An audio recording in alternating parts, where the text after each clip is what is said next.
a season that captivated Oriole fans of all generations. The Why Not Orioles of 1989. The Orioles spent 116 days in first place that year before falling to the division-winning Toronto Blue Jays on the final weekend of the season. They didn't win a championship, a pennant, or even a division title. What they did win was our hearts. Coming off a season in which they won only 54 games, the '89 Orioles were expected to again finish last in the American League East. But this was a different team with 19 new players when the season started. 22 players had fewer than 2 years of Major League experience. As the Orioles clung to first place, manager Frank Robinson was asked why he thought this mostly no-name team could win the division. His answer was carried on a sign that a fan brought to Memorial Stadium one night. It simply said, "Why not?" So we're here tonight to honor this team, one of the most beloved in franchise history, the 30th anniversary of the Why Not season. Fans, let's say hello to some of the players from that team. This right-hander was the opening day starter in '89 when the Birds beat Roger Clemens and the Red Sox. Please welcome the Orioles Florida and Latin America pitching coordinator, Dave Schmidt.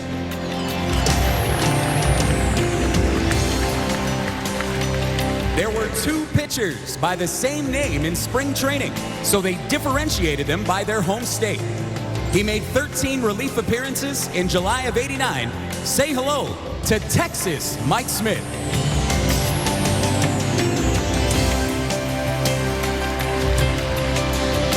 He was the Orioles' left-handed designated hitter, and his .333 batting average as a pinch hitter was 5th in the league. Please welcome Larry Sheets.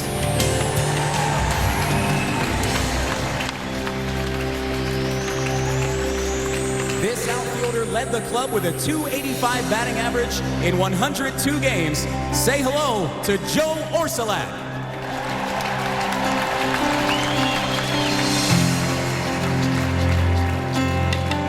This reliever was recalled from Rochester in June and earned a save and a win in his first 2 appearances. Please welcome back Mickey Weston.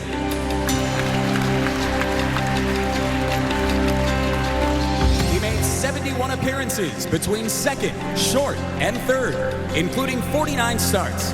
Say hello to Rene Gonzalez.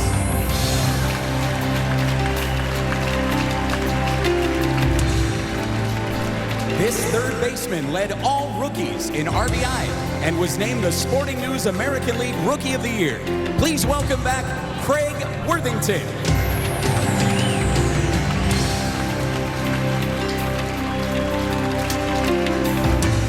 He won 10 games, saved 9, and pitched to a 2.93 ERA out of the bullpen. Say hello to Mark Williamson.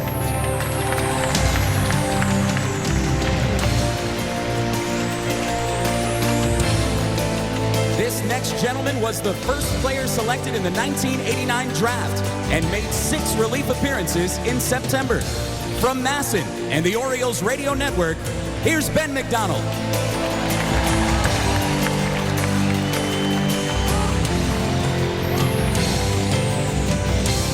At 22 years old, he was the youngest of 5 rookies to start on the mound for the Orioles in '89. Please welcome back Pete Harnisch.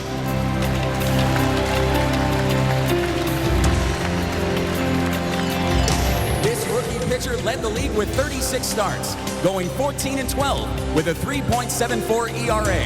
Please welcome back Bob Malacky. He was called up in late August and made 30 starts between second and third base. Say hello to Tim Hewlett. In his first year in Baltimore, this veteran outfielder was the first Oriole to record at least 10 doubles, triples, homers, and stolen bases in a single season. Welcome back, Phil Bradley. This veteran catcher was signed in early August after Mickey Tettleton was hurt and made 17 starts behind the plate. Please welcome Jamie Quirk.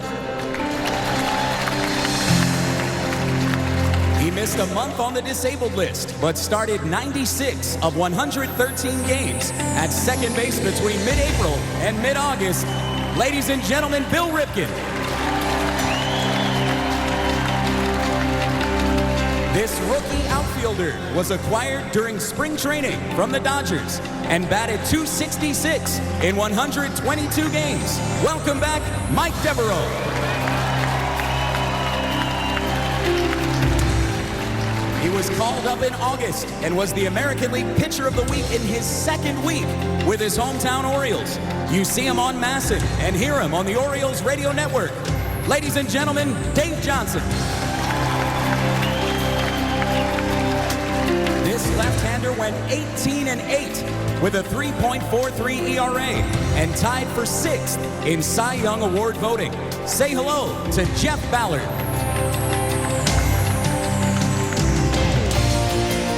He set a then-rookie record with 27 saves and was named the AL Rookie of the Year by the Baseball Writers Association of America.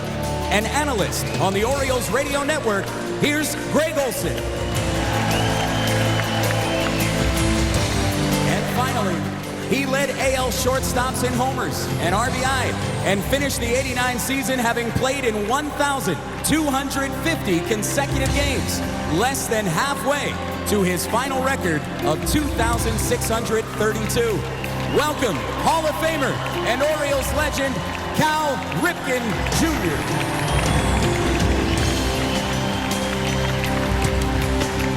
Fans, let's hear it for the Why Not Orioles.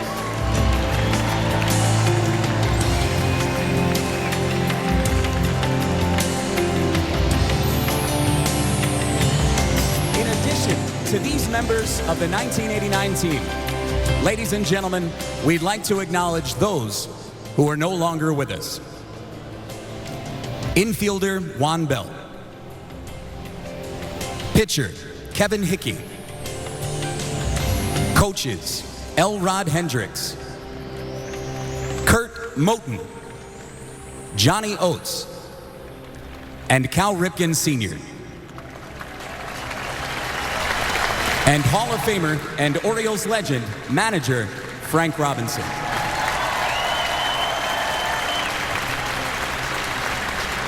Thank you.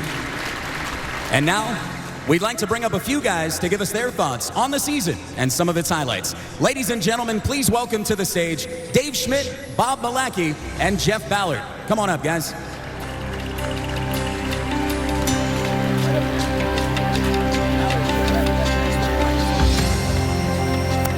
Anderson is at third, Bradley is at second, and a base hit could tie this game. And here's just the man the Orioles want to have up there, Cal Ripken. The 2-2 pitch, swing and a drive, deep into left field. Back is Greenwell, back he goes, gone! A 3-run homer for Cal Ripken. Memorial Stadium erupts, 4-3. The Orioles are on top. 1-0 the count. Smithson to the plate. There's a pop fly, shallow left center field. Burke's on the run. He dives. He can't get it. The ball game is over. Here comes Templeton. He scores. 5-4. The Orioles. Worthington is the hero, and they're going crazy. Dave, we're going to start with you. You started opening day against Roger Clemens and the Red Sox. The year before, you won the team's first game after a 0-21 start. Obviously, the team winning the opener was a different kind of start. But when did you get the feeling that this '89 team might be something special? Well, we came back with a revamped roster. We had a lot of new young players, but we also had some holdovers from the previous year. And it was very important, I thought, that we got off to a good start that year to give the young players some confidence. And as we went along the first month and a half of the season, we started winning series. We could all see that we were gaining confidence. And at some point, we looked around and thought, we can play with anybody in this league. But opening day was a great experience. To beat the Red Sox, a playoff-tested team with their ace on the mound, Roger Clemens, was a big step in the right direction. Bob, on April 23rd, one day after the Orioles moved into first place, you took the mound against the Twins. You gave up 3 hits, 2 walks, but got 4 double plays and a caught stealing. Let's see how the 9th inning of that game played out. Here's a payoff. Laudner check swing. He got him. He could not check in time. Milwaukee getting his first strikeout. 2 gone. It'll bring up Al Newman. And here's a pitch. Newman swings and misses a dandy changeup. Newman out in front. And Milwaukee with a couple of strikeouts in the inning. Again, the Twins go 1-2-3. The 1-strike delivery. Curveball grounded first base side. Milligan. He's got it. The ball game is over. And Bob Milwaukee is back. A 9-inning, 3-hit shutout. He was dazzling out. Now, Bob, how special was that, especially with the team alone in first place for the first time in almost 4 years?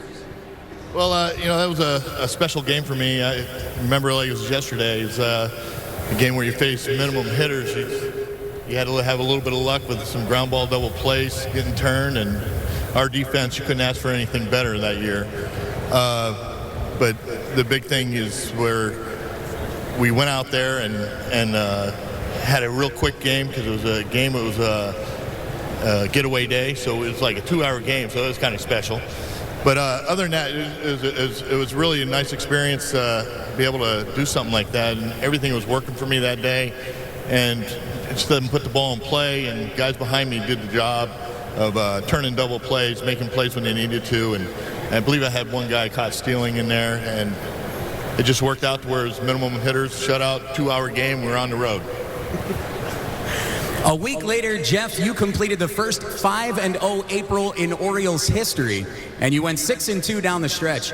What are some of your recollections about that season? Well, just, getting started early in the year on winning notes was such a big thing for this ball club in '89, and being a big part of that was great, and the momentum that you build from start to start, and I think translated into success for the whole team, and it was just very memorable. It's something I'll never forget. 5-0, I never expected to do that, but we had such great defense and timely hitting that, it was just worked great. Ladies and gentlemen, Dave Schmidt, Bob Milwaukee, and Jeff Ballard. Thanks, gentlemen. Next to the stage, we'd like to welcome Phil Bradley, Mike Devereaux, and Joe Orsulak.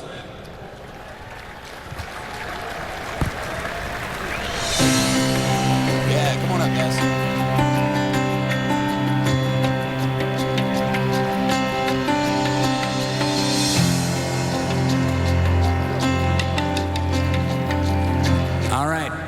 Phil, you'd come over from the Phillies, and this was the first time in your career you played on a winning team. But you couldn't have known when you were traded what would happen once that season started. What were your thoughts about it? I was just excited to be in Baltimore because I grew up being an Oriole fan, so it was a big thrill for me just to be here. And, we just kind of came together, started the season, and things started going, and we just ended up having a good season. One of the season's highlights came on July 15th. The Orioles trailed the Angels 9-7 in the 9th. Larry Sheets had tied the game with a 2-run single when Mike Devereaux came to bat. Devo, you know what's coming. Mike, that 2-run walk-off. Let's take a look at it. Here's a pitch, and Devereaux swings, and he hits a drive hit down the left field line. That ball hooking. If it's fair, it's gone. It's a home run. Devereaux with a home run. Bottom of the 9th inning, and the Orioles have won it. All right, Mike, you're among friends. Was it fair or was it foul? That ball was definitely fair. What are your thoughts there, Mike? As a player, especially growing up young, you want to be able to be in a situation to hit a walk-off home run. And that season with the Orioles, our fans were behind us so much. I mean, we always had at least 40,000 people in the stands. And to be able to be up in that situation, and from us playing against the Angels and being able to come from behind and get that big win, and it was just a great situation, great performance. We loved it. Another big moment came on August 26th in a nationally televised game at Yankee Stadium, not too far from where Joe Orsolak grew up in New Jersey. Joe, how about this? You went 3 for 3, hit 2 homers, drove in 3, scored 4 runs in a 6-4 win. How special was that for a guy not necessarily known as a home run hitter? Oh, it was great. My parents were there. I had left about 50 passes, all my friends from high school and everything. And I wasn't supposed to play that day, but Frank slotted me in and ended up having a good day. You just never know. Yeah, I think it was important to have you in the lineup that day, I'll tell you what. Ladies and gentlemen, Phil Bradley, Mike Devereaux, and Joe Orsolak.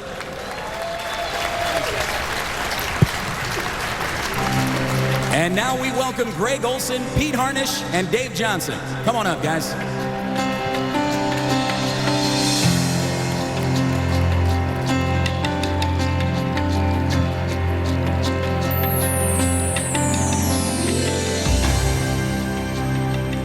All right, Greg Olson. Mark Williamson got most of the save chances early on until a game on April 26th at Oakland. The Orioles lead 2-1 in the 9th inning, but the A's were sending Dave Parker, Dave Henderson, and Mark McGwire to the plate. Let's see what happened.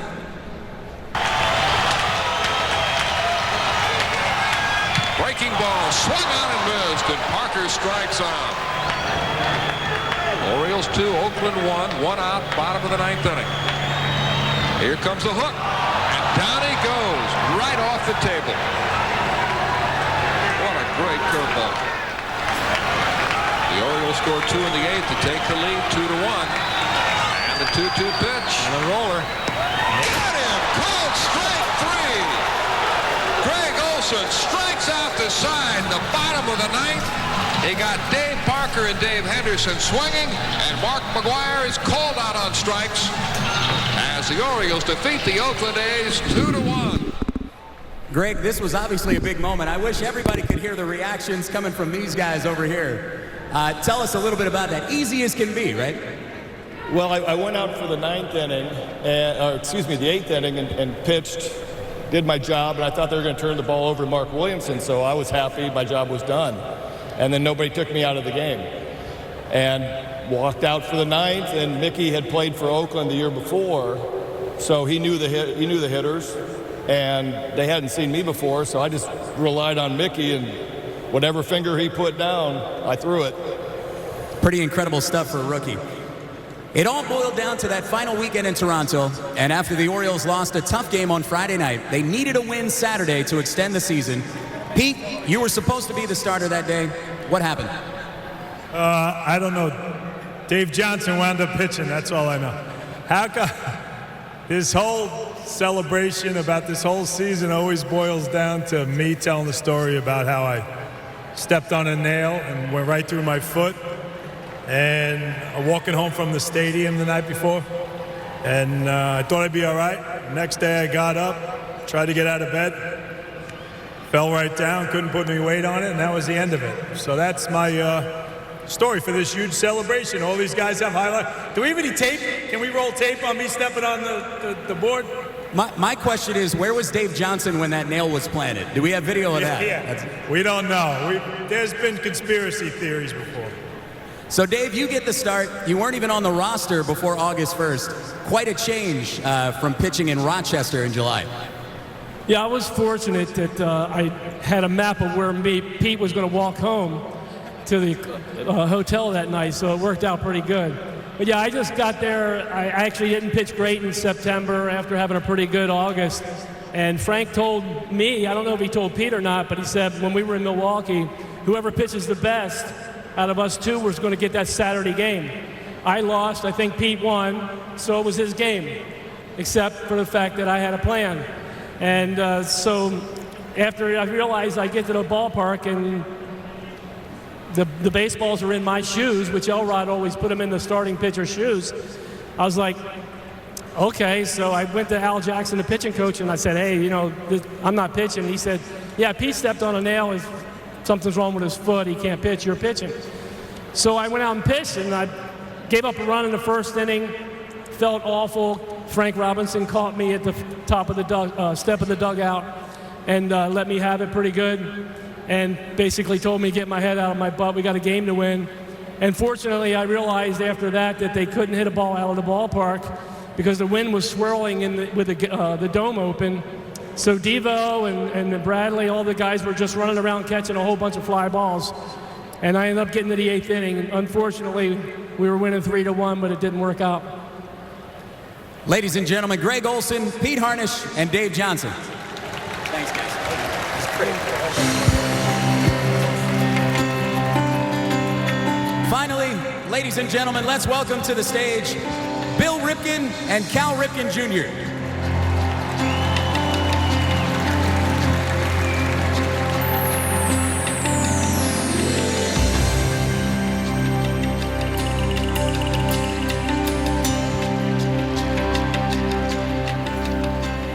Bill, you were playing a solid second base when you got injured and missed a pretty crucial stretch of the season. How frustrating was that, especially coming off of the '88 season? Well, you always want to play, and I did battle my share of injuries, so I think I took all of them off his ledger so he could play all those games in a row. But it's always frustrating when you're on the shelf. You want to be a part of the team. You want to be a part of the plan moving forward, so it was difficult. Cal, you finished the '89 season with 1,250 consecutive games played, still not even halfway to the final record of 26-32. But the biggest thing for you that year had to be being back in a pennant race for the first time since '83. Yeah, 1988 wasn't a lot of fun. We started the season 0-6, then Dad got fired, and just to prove that it wasn't Dad's fault, we decided to lose 15 more in a row. No, I mean, that season was horrible in many ways, but I think if you win a part of the 1988 season, you learn how to be more supportive of your teammates. And I think in the next year, the expectations were a little low.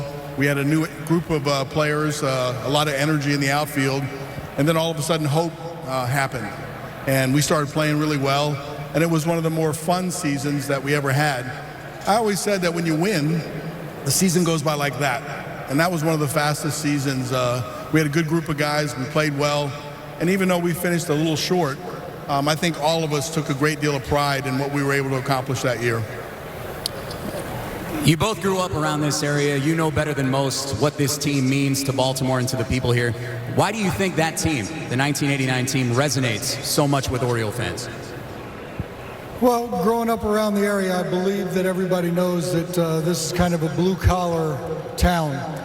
And what we went through '88 and what Junior was talking about, there was no finger-pointing going on. It's very rare you'll hear a bad team be told that they had good chemistry, because it's usually reserved for the winning team. The next year rolled around, and I think that the fans of Baltimore truly appreciated what we went through, and we were able to bounce back. And when we started winning series after series after series, the momentum started going. And I don't think anybody in their wildest dream thought we were going to spend as many days as we did in first place, but we did. And I think the fans just appreciated what we went through the year before and how we bounced back. Ladies and gentlemen, Bill Ripken, Cal Ripken Jr.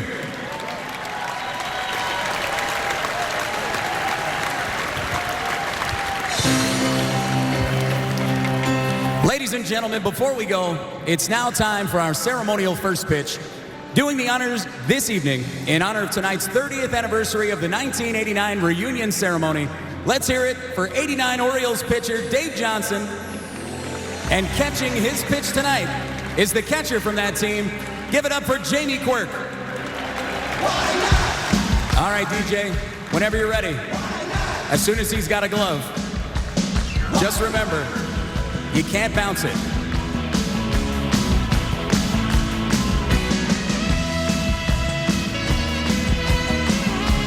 There we go. Ladies and gentlemen, we thank Dave and Jamie and all of the 1989 Oriole players joining us tonight who brought so much joy to Memorial Stadium in the summer of 1989. Ladies and gentlemen, one more time, the Why Not Orioles.